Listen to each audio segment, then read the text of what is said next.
Hello, I am Ayashkant Mishra of Section 19 and my roll number is 20MV10027. This is my submission for the third assignment of DIY lab and I am basically disassembling and reassembling an induction burner. So when we turn on the induction burner, an electric current flows through the coil underneath this ceramic plate and produces a fluctuating magnetic field but no heat in itself. However, once you set an iron and stainless steel pan on the burner, the magnetic field induces many smaller electric currents known as eddy currents. So that is what makes the pan itself hot and not the induction coil. This makes cooking more efficient. And drawback is that pans only made of iron work with this because of its high resistance, and pans of copper and aluminum won't work because they are good conductors of electricity. So now let's disassemble it. So I have loosened up all the screws and now let's open it up. So now the top comes off and you can see the coil and all other components. So I am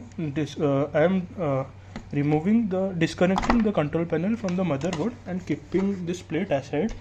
Now let's dive deep into it. So I have loosened up the screws of the coil, and so this is made of copper, and in the center this is the heat sensor which detects the temperature of the ceramic plate, and I am disconnecting it from the motherboard, and now we can see all the components. So first of all, there is a rectifier below it, a bridge rectifier which basically converts AC into DC, and there is an IGBT present below this heat sink. So this collects the heat from the copper coil and dissipates it through this 18-volt DC fan.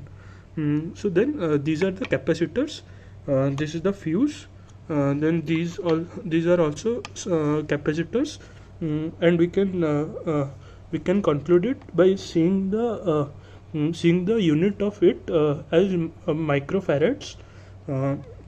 This is basically the connector pin from the DC fan, and this is the buzzer which makes sound while switching on the induction cooker.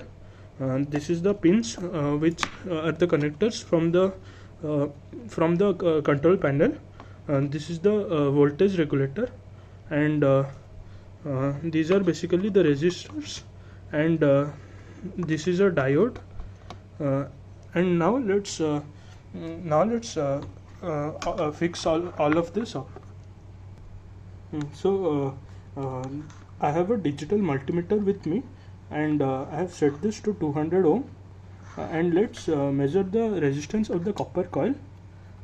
So when I am connecting the two electrodes,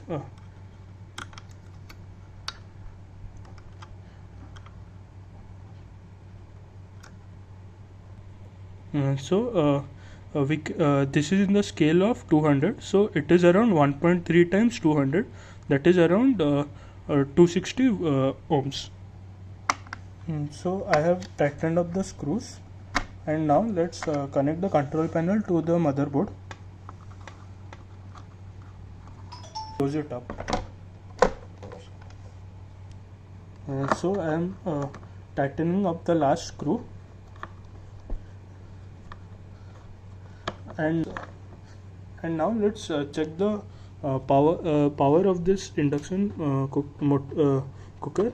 So it is rated at 1800 watts and 50 hertz, as that is the frequency of AC current in India.